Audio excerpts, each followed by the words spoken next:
Hello hello नमस्ते सबैजनालाई। हजुर सन्चै हुनुहुन्छ होला। म पनि एकदम सन्चो नै छु र हजुरहरूलाई म चाहिँ अब गाउँतिर छु है। म चाहिँ अनि म यो बाटोमा हिँडिरहेको छु है। अब यहाँ नै यसरी यो बाटोमा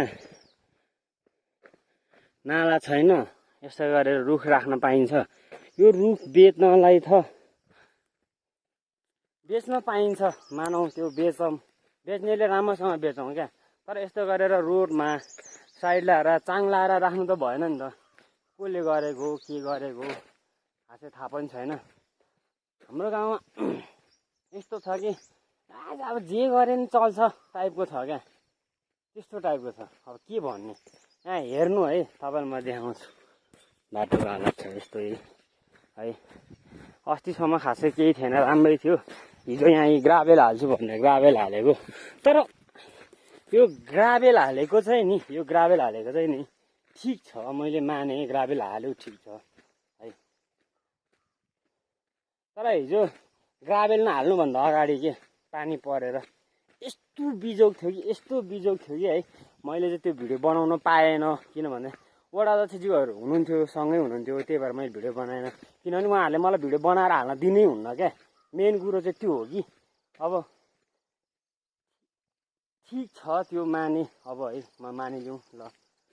भिडियो बनाउनु दिएन ठिकै छ। अब भिडियो बनाउनु नदिए पनि जे भए पनि म लुकी छिपी त म जसरी नै बनाइहाल्छु नि। मैले भने म आएपछि मैले भिडियो बनाएर हाल्छ भने सबैलाई थाहा छ क्या।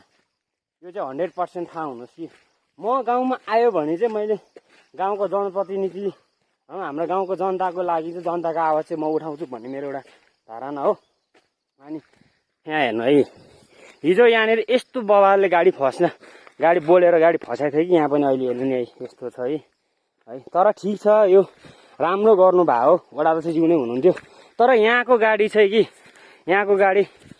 ग्राभेल हाल्न आएको गाडी चाहिँ तपाईँको 13 नम्बरमा ढलान हाल्नको लागि चाहिँ लगेछ क्या।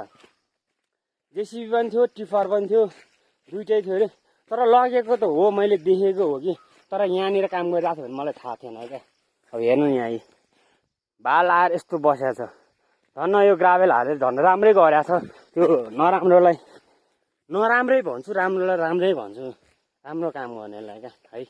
ल तपाईँहरूलाई कस्तो लाग्छ, के लाग्छ कमेन्ट गर्न नबिर्सिनु होला। र यो चाहिँ के हो भने हाम्रो गाउँठाउँको कामको लागि चाहिँ जो कोहीले काम गरोस् के, म चाहिँ त्यो भन्न चाहन्छु कि जो कोहीले काम गरोस्, तपाईँले गर्नु म गर्छु, जसले गरे पनि